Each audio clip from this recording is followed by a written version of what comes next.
예, 오늘은 특별히 오늘도 한슬이가 안 와가지고 우리 마이클이 대신 트랜슬레이터를 해줍니다. 예, 할렐루야. 데뷔하는 날. 감사합니다. 너무 감사합니다. 제가 이제 미주장신대에서 강의를 한 과목 하는데요. 그 과목이 이제 아카데믹 글쓰기라는 강의를 하고 있습니다. 근데 이제 지난주에 이제 종강을 했어요. 가을 학기 마지막 강의를 했습니다. 그리고 이제 수업을 마치고 나서 이제 온라인 수업도 있고 이제 동시에 이제 녹화된 영상으로 한국에서는 녹화된 영상으로 하는데 이제 참석하시는 분도 계세요. 그래서 한 6분, 학생 6분과 함께 교재를 나누는 시간을 가졌습니다. 그래서 그 수업을 들으시는 분 중에 이제 한 6분이 같이 이제 교재를 나눴는데 MDB 과정에 조금 중년의 여자분 한 분이 계셨어요. 그분이 이제 저한테 기말 이제 리포트를 제출할 때 이제 이 과목에서 기말 보고서가 이제 논문의 서론을 제출하시면 되거든요. 그래서 이제 그 논문의 제목에 대해서 저한테 이제 도움을 요청했는데 논문 제목을 보니까 성경에 나타난 배우자 상실과 치유에 관한 연구 이렇게 제목을 잡으셨어요. 처음에는 왜 그런 주제를 잡으셨나 이유를 몰랐는데 이제 수업 마치고 교제를 하면서 대화를 나누면서 그 사연을 듣게 되었습니다. 6년 전에 남편과 이제 사별을 하게 되었대요. 그리고 이제 사별을 하고 나서 그 이듬해 이제 미주장신대 그 학부과정 등록해서 마치고 이제 MDB 과정까지 지금 공부하고 있다고 합니다. 그 대화를 나누면서 6년 전이지만은 그 사별의 아픔이 얼마나 컸는지를 제가 느낄 수가 있었어요. 남편분이 돌아가셨을 때가 56세, 이제 급성 간암으로 이제 돌아가셨는데, 이제 6년이란 세월이 지났지만 여전히 그 말씀 속에서 그 슬픔이 느껴졌습니다. 오늘 읽은 성경 말씀 속에서도 남편을 잃은 그 과부의 이야기가 기록되어 있습니다. 나오미와 룻 둘 다 남편을 잃었죠. 이의 이야기예요. 하나님께서 이렇게 슬픔을 당한 두 여인에게 어떤 은혜를 주셨는지 살펴보고 또 우리에게도 회복되어야 될 믿음이 무엇인가를 깨닫는 시간을 가지려고 합니다. 나오미와 룻은 그 시어머니와 며느리 관계입니다. 원래 나오미의 남편은 유다 베들레헴 땅에 살고 있었던 엘리멜렉이라는 사람이었어요. 그 땅에 흉년이 들어서 베들레헴 땅에서 살기가 어려워지자 이 엘리멜렉 가족은 이민을 이제 결심을 하게 됩니다. 그래서 그 부부에게는 특별히 또 말론과 기럧이라는 두 아들이 있었는데, 그러니까 네 식구가 이제 이민을 결정을 했어요. 그래서 더 살기 좋은 땅, 그 당시에 이제 이스라엘과 붙어 있었던 모압 땅으로 이민을 갔습니다. 그러나 이민 생활은 쉽지 않았고 결과적으로는 비극적인 결말을 맞이하게 됐어요.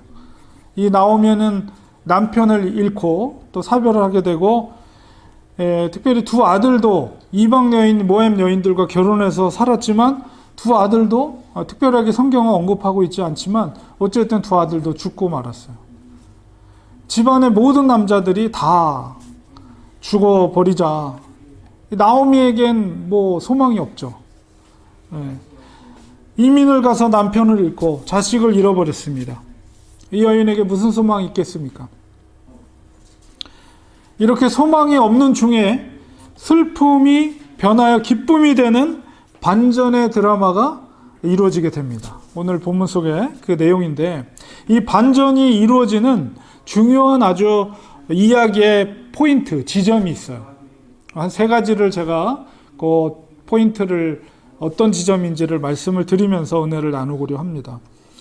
첫 번째 포인트는 바로 나오미가 약속의 땅인 베들레헴으로 다시 돌아가려고 결심을 한 것입니다. 우리 성경에서 보면 이 땅이라는 개념은 매우 중요한 의미를 담고 있어요.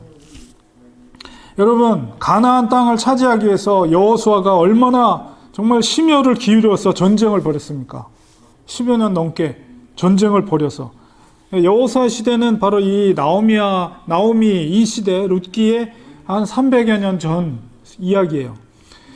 그 300여 년 전에 여호수아는 그 땅을 차지하기 위해서 사생결단을 하고 전쟁을 치렀어요. 그리고 땅을 차지했죠. 하나님은 모세조차도 그 땅에 들어가는 걸 허락하지 않았어요. 얼마나 그 땅에 들어가고 싶겠어요. 그러나 하나님은 그 땅에 들어가는 것을 허락하지 않으셨습니다. 여러분, 이 이스라엘 땅에 기근이 된다는 것은 영적으로 문제가 있다는 것을 우리는 이걸 짐작할 수가 있어요.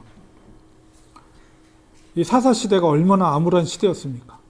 그 시대 속에서 이 땅이 가뭄이 든 거죠. 여호수아에게 하나님께서 약속해 주셨던 말씀이 뭡니까? 바로 너희가 내 말을 준행하면 그 땅에 형통할 것이다. 그러나 계명을 어기고 불순종할 때 땅의 소산을 얻지 못할 것이다. 이렇게 말씀하셨어요. 바로 이 나오미의 스토리 속에서 이 반전의 드라마의 포인트, 중요한 포인트는 바로 이 나오미아가 모압에서 다시 그 약속의 땅으로 되돌아가려고 했다는 것, 이것이 중요한 포인트입니다. 우리도 역시 마찬가지입니다. 나오미처럼 우리에게 모든 소망이 사라질 때 우리가 기억해야 될 게 뭐예요? 돌아가야 될 것이 무엇입니까? 하나님의 약속입니다. 하나님의 약속의 말씀으로 우리는 다시 돌아가야 돼요. 우리의 소망은 세상의 상황의 변화가 아닙니다. 바로 하나님의 약속이 우리의 소망입니다. 절망의 상황 속에서 있을 때 하나님의 그 약속을 붙잡고 그 말씀 중심으로 다시 돌아가는 거예요. 그럴 때 우리의 삶 가운데 바로 반전의 드라마가 시작이 되는 것입니다. 나오미의 반전 드라마 두 번째 포인트는 뭐냐면 10년 동안 며느리와 같이 살았거든요. 물론 정확한 건 알 수는 없지만 어쨌든 정착한 지 10년 동안 며느리와 함께 살면서 그 며느리들에게 뭘 증거했어요? 하나님을 증거한 거예요. 이게 바로 반전 포인트, 두 번째 포인트. 룻기 1장 4절에 보면 10년 동안 모압에서 살면서 두 아들이 결혼을 하였습니다. 남편 먼저 사별을 하고 그리고 정착한 지 10년 만에 두 아들이 또 죽음을 맞이하게 됐어요. 며느리들과 산 연수가 정확하게 알 수는 없지만 최소 5년에서 10년 사이 며느리들과 함께 나오미는 살았습니다. 그 사는 동안에 나오미는 그 며느리들, 모압 여인들에게 믿음을 전했어요. 하나님을 전했다는 거예요. 고향으로 다시 돌아가는 나오미를 쫓았던 것은 그 두 며느리 중에서 룻이었습니다. 그런데 룻이 나오미에게 하는 말이 참 놀라워요. 1장 16절 17절에 보면 룻이 뭐라고 고백합니까? 룻이 이르되 내게 어머니를 떠나며 어머니를 따르지 말고 돌아가라 강권하지 마옵소서.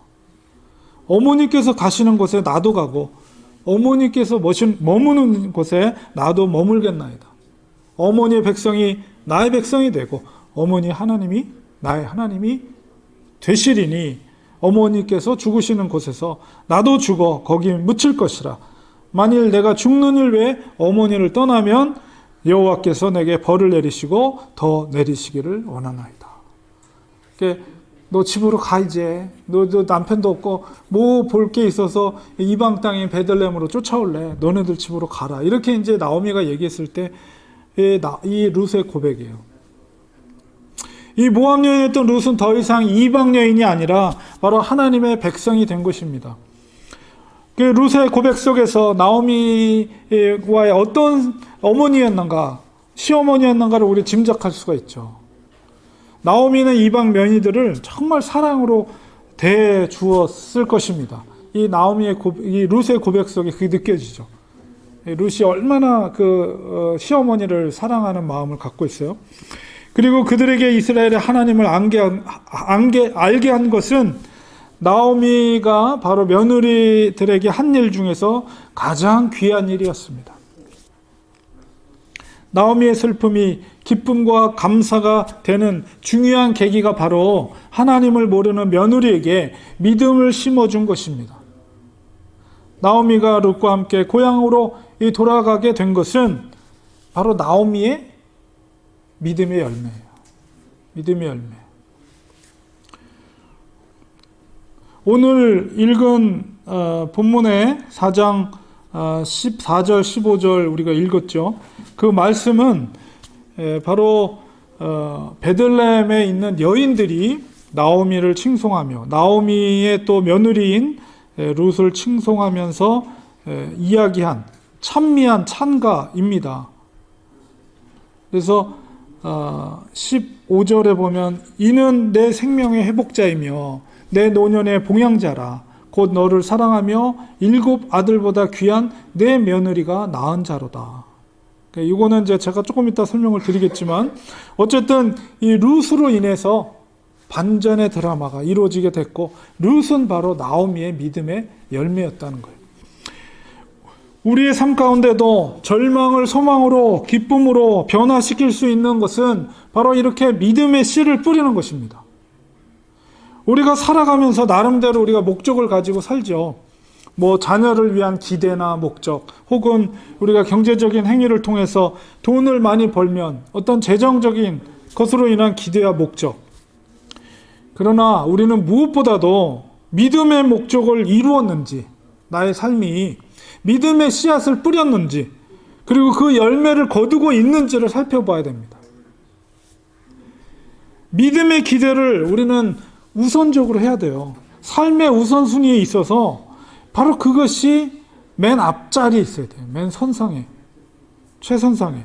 결정적인 인생의 위기 속에서 믿음의 그 열매가 우리를 살릴 수 있는 것입니다. 삶의 우선순위를 우리가 바로 정하는 것이 필요합니다. 나의 삶의 우선순위가 무엇인지 우리 스스로가 깊이 생각해 보아야 됩니다. 나의 삶 동안 그 열매가 무엇인지 우리 생각해 봐야 돼요. 나에게 그 믿음의 열매가 뭔가. 지금이라도 우리는 기쁨으로 단을 거둘 것을 바라면서 눈물로 씨를 뿌려야 됩니다. 믿음의 씨를 뿌려야 돼요. 그게 우리 자식에게든 혹은 나의 이웃에게든 우리는 눈물로 믿음의 씨를 뿌려야 되는 거예요. 자, 우리 나오미의 반전 드라마의 세 번째 포인트는 뭐냐? 그것은 하나님의 은혜로 구원자를 만난 것이에요. 그 구원자가 누굽니까?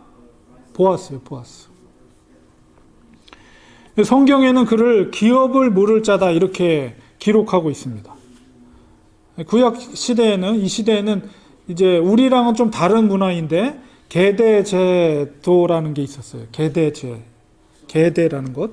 어떤 가문의 남편이 일찍 죽게 되면 그 과부가 남잖아요. 그러면 그 과부를 가까운 친족 중에, 남자가 되는 가까운 친족 중에 한 사람이 그 과부를 아내로 맞이하는 것. 이게 이제 계대제도라는 거예요. 근데 이제 그 과부를 아내로 맞이할 뿐만 아니라 죽은 남편의 땅을 사서 그 사이에서 난 아들에게 그 땅을 물려줘야 돼요. 그래서 기업을 물을 자라고 그러는 거예요. 보아스는 바로 기업 물을 자가 되었습니다. 룻을 아내로 맞이하였어요. 그리고 둘 사이에서 아들을 얻게 되면서 어떻게 된 거예요? 나오미가 잃었던 남편의 땅, 아들의 땅이 회복이 된 거예요. 나오미가 얼마나 기뻤을까요? 그리고 그에게 손자가 생긴 거 아니에요. 그 손자가 복된 손자죠. 그 아이로 말미암아 땅이 회복된 거예요. 재산이 회복된 거예요. 우리가 성경을 잘 읽어보면 이 계대제도라는 것이 강제성이 있는 것은 아닌 것으로 보입니다.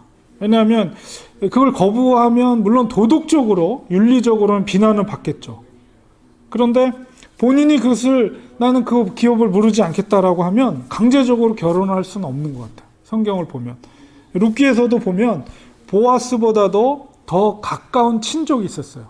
그러니까 그게 가까울수록 우선순위가 자기에게 그 아내를 맞이해야 될 순번이 있는 건데, 보아스보다 더 가까운 친족이 있었는데 그 사람이 자기 재산이 축이 나잖아요. 어쨌든 받아들이게 되면 그러니까 그것이 싫어서 그걸 거부하게 되죠. 그 다음 순서가 보아스였으니까. 그렇기 때문에 보아스가 룻을 아내로 맞이한 것은 정말 은혜입니다. 은혜. 나오미가 특별히 한 게 없어요. 전적인 하나님의 은혜입니다. 보아스의 마음에 룻을 선하게 여기고 그 여인을 아내로 맞이하고자 하는 마음이 생긴 것은 바로 하나님이 하신 거예요. 하나님께서 그의 마음속에, 보아스의 마음속에 바로 룻을 보고 아름다운 여인으로 받아들일 수 있는 마음의 준비를 하나님께서 그렇게 허락해 주신 것입니다. 이 무르다라는 한글 표현은 영어로 번역하면 뭐냐면 redeem입니다. redeem. 우리에게도 인생의 반전을 위한 하나님의 은혜가 필요합니다. 그런데 우리는 이미 우리를 위해 기업을 물으신 분이 계세요. 그분은 우리의 redeemer. redeem, 구속하다. redeemer, 구속자. 우리의 redeemer가 계시죠. 그분은 바로 예수 그리스도십니다. 예수님은 우리를 위해서 죄의 굴레에서 우리를 구원해 주신 분이십니다. 하나님의 아들의 유업을 우리도 그래서 똑같이 받게 되는 거예요. 예수님이 받게 될 그 유업을, 기업을 우리는 똑같이 받게 되는 거예요. 그래서 우리가 천국에 하면 어떻게 된다고요? 왕노릇하게 된다. 왜 그래요? 예수님이 받을 왕으로서의 유업을 우리들도 똑같이 받게 되기 때문에. 얼마나 놀라운 일입니까? 우리가 한 게 없어요. 우리가 한 건 아무것도 없어요. 하나님께서 전적인 하나님의 은혜입니다. 그 리디머가 없었다면 우리는 영원한 절망 가운데 거할 수밖에 없는 자들입니다. 그러나 주님께서 우리의 리디머가 되어주셨습니다. 그러므로 어떠한 절망 가운데 우리는 있더라도 계속 정말 절망할 필요 없어요. 왜 그러냐? 우리의 구속자 되신 예수님께서 우리 편에 서 계시기 때문에 그렇습니다. 뭐가 문제예요? 리디머, 우리를 구속하신 그분이 우리와 함께 하신데 우리는 믿음으로 그렇기 때문에 절망을 이겨야 됩니다. 믿음으로 우리는 슬픔을 이겨야 됩니다. 주님은 우리와 항상 함께 하시며 우리를 도우시는 분이십니다. 주 예수를 믿을 때 우리는 구원에 이를 뿐만 아니라 절망에서 소망과 기쁨으로 우리의 삶을 바꾸어 주신다는 거예요. 예수님은 우리의 리디머가 되시기 때문입니다. 저는 어제 저희 아내와 함께 특별한 장례 예배에 다녀왔습니다. 돌아가신 분은 100세를 맞이한 이름이 박순자 권사님이신데요. 저희 어머님이랑 이름이 똑같아요. 공교롭게도.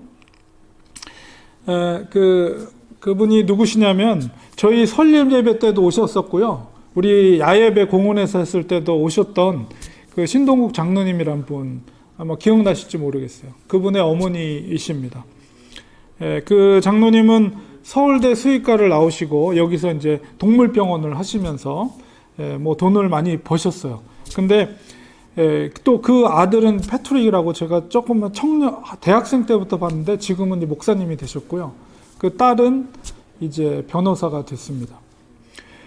이 땅에서 자녀들을 믿음으로 훌륭하게 키우시고 온 가족이 하나님의 영광을 위해서 살아가는 모습이 참 좋아 보였습니다. 그리고 신동국 장로님은 특별히 MG라는 이제 장학재단을 만드셔서 그분이 번 모든 돈을 거기에 다 이제 기증하고 특별히 남가주에 있는 학생들 중고등학교 대학생들 한 50여 명을 매년 계속 지금도 계속해서 장학금을 이제 이렇게 그들에게 주고 있습니다. 그러니까 한국인이면서 크리스찬으로서 리더십을 발휘할 수 있는 학생들을 발굴해서 그들에게 계속해서 장학금을 주고 있어요.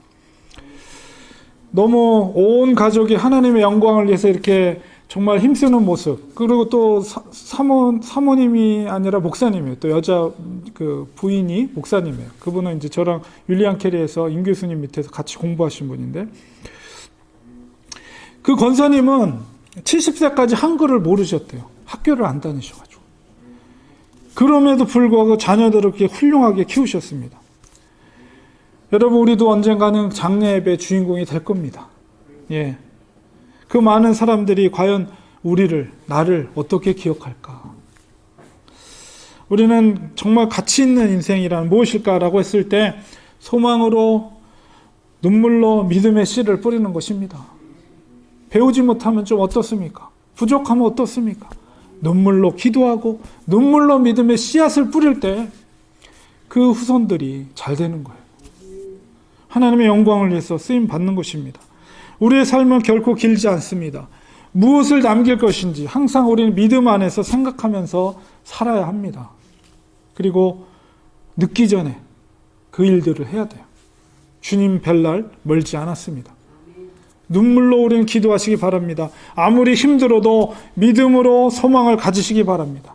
우리의 리디머가 되신 주님께서 우리의 삶을 변화시켜 주실 것입니다. 의인은 어떤 상황 속에서도, 어떤 시대 속에서도 믿음으로 사는 자들입니다. 주님께 소망을 두고 사는 자들의 인생은 바로 그 인생이 반전 드라마가 되는 것입니다. 믿음으로 날마다 소망을 꿈꾸며, 특별히 오늘 추수감사절을 맞이하면서 늘 감사해요. 범사에 감사, 항상 기뻐하는 우리 성도님들 되시기를 축원드립니다. 기도하겠습니다. 하나님, 오늘 추수감사절을 맞이하면서 이제까지 우리의 삶 가운데 동행해 주시고 도와주시고 우리의 구원자 되신 주님을 생각할 때 그저 감사할 수밖에 없습니다. 우리의 상황이 어떻든지 간에 우리는 믿음으로 기뻐하며 감사하는 우리가 되기 원합니다.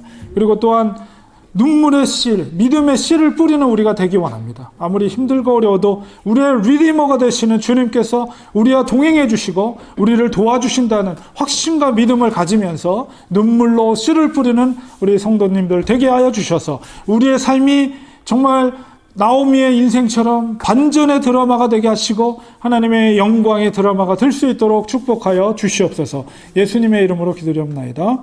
아멘.